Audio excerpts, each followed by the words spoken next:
We're almost done getting everything configured. We've got Flutter installed successfully. We see a couple of ways to use the Flutter VS Code extensions to run our app more conveniently. Now we're going to get Firebase set up, which is going to be the engine behind all of our backend services to authenticate our users, to store our data, our files, etc. So we're going to get all of this going before we actually create and get our starting code set up for our Flutter app. So in order to start working with Firebase, in order to set up a Firebase project, you want to head to firebase.google.com. You'll sign in with your Google account, and then you'll select the button Go to Console. So we'll be taken to our Firebase console, and we want to create a new Firebase project. So we'll select Add Project, and I'm going to be naming my project Flutter Share. So I'll provide that as the project name. Feel free to use whatever project name that you like. Then you'll select the terms and choose Create Project. And once our project's ready, we'll hit Continue. And we'll see once we have our starting code how to integrate Firebase with our Flutter app using the iOS integration and Android integrations to run it on both types of devices. But right now we're just going to get all of the resources configured, and we're going to have just a high-level overview of all of the different tools that we'll be using within our Flutter app. So we're going to be using the majority of the resources that Firebase makes available to us. You can see them all here on the left-hand side, and we're going to get started with authentication. So to authenticate our users, we're going to be using social login. Namely, we're going to be using Google sign-in the same fashion that we signed into Firebase. We're going to enable users to sign in with their Google account. So to set that up, we can choose Setup Sign-In Method, and we're just going to choose in the providers list Google. So once that's opened up, we'll click Enable, and we have a couple of settings we can configure here. The first thing is the public-facing name. So when a user wants to sign in with Google, they'll be given a modal that tells the user the name of the app that they're signing into. So here we can put in the name of our app. Again, I'm going to use Flutter Share. Feel free to use whatever you want. And we also need to include our project support email.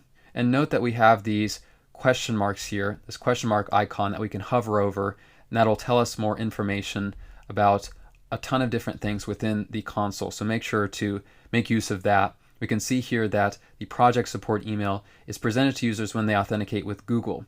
So it's basically to associate a given email with our application, and we just want to select the one that we signed up with using our Google account. So once that's configured, and note that if you don't provide this support email, you're going to get an error, specifically if you run it in your iOS simulator or on an iOS device. So we've got those two things set up, and we can hit Save. We'll see how to do the full setup for Android, and that involves creating what's known as a SHA-1 fingerprint, but we'll cover that in a later section. Now, moving on to our database, we're going to be using the real-time database, Cloud Firestore. We have a couple of options here with Firebase. We can either use the real-time database, which is the original Firebase database, or we can use the Cloud Firestore, which I think has better queries, a more sensible way of structuring data for our database. It basically consists of what's known as collections and documents. But again, we'll get more into the concepts in a later step. Right now we just want to create it. So we'll select Create Database. We want to choose the option to Start in Test Mode to enable all reads and writes. This is going to be helpful for development, not so great in production. It's going to enable any user using our app to read or read any piece of data or write, that is, make any changes to our database that they like. What we can do, however, for production is we can set some rules where we can say, for example, that we want only a user that has created a given post to be able to edit that post, for example. But we can set those rules later on. Right now we'll just hit Next, and we can choose the location that we want our database to host our data in, and for the data to be served to us and likely our users in the fastest manner possible, we want to choose the location that's closest to us. So I'll provide the area that's closest to me, and I'll hit Done.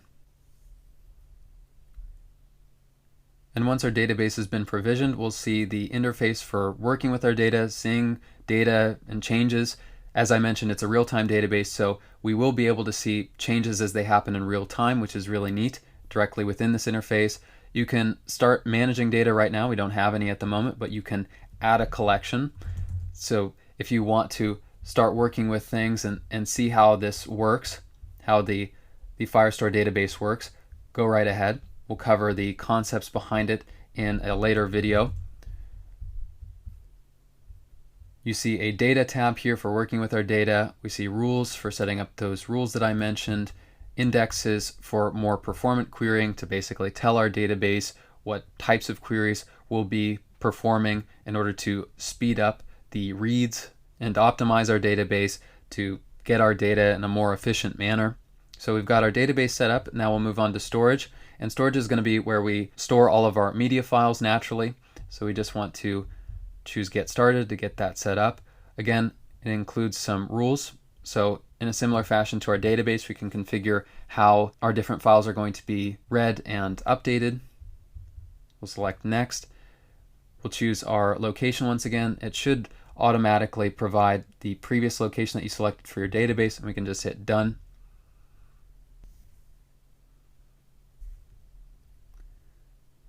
And when our storage has been created, we see a number of things here.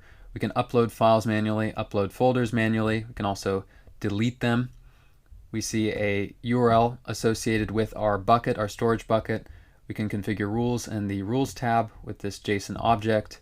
And finally, for functions, we're going to be using serverless functions, what's known as serverless functions, in order to tap into additional functionality from Firestore. But basically, we're going to be writing some back-end code that we're going to deploy to a remote server. You can read more about it here, but in order to actually create it, to provision it and deploy it, we're going to be using the Firebase command line tools. So in order to set that up, you're going to need to have one additional thing installed on your computer, and that is Node.js. And that's basically just to have the package manager associated with Node called npm, which we need in order to install this Firebase CLI, the Firebase tools as it's called. So if you don't have Node, you'll need to go to nodejs.org. I'd recommend installing the long-term support version, which is version 10. So you can get the long-term support version. And in order to install the Firebase tools, once you have that, you can head to your terminal or command line, and you'll just run npm install -- global to install it globally on our computer, Firebase -tools. And depending on your permissions, you might need to run this as a super user, which involves prepending this command with sudo, and you'll provide your password. And when that's done running, you should see Firebase tools and the version that was installed on your computer. So that's just a high-level overview of all of the different resources that we'll be using within the Firebase console. There's a ton to explore when it comes to using Firebase. Feel free to do some exploration on your own. And once you've followed all those instructions, we're ready to move on to the next step and actually get our project and our starting code brought in and begin working on our app.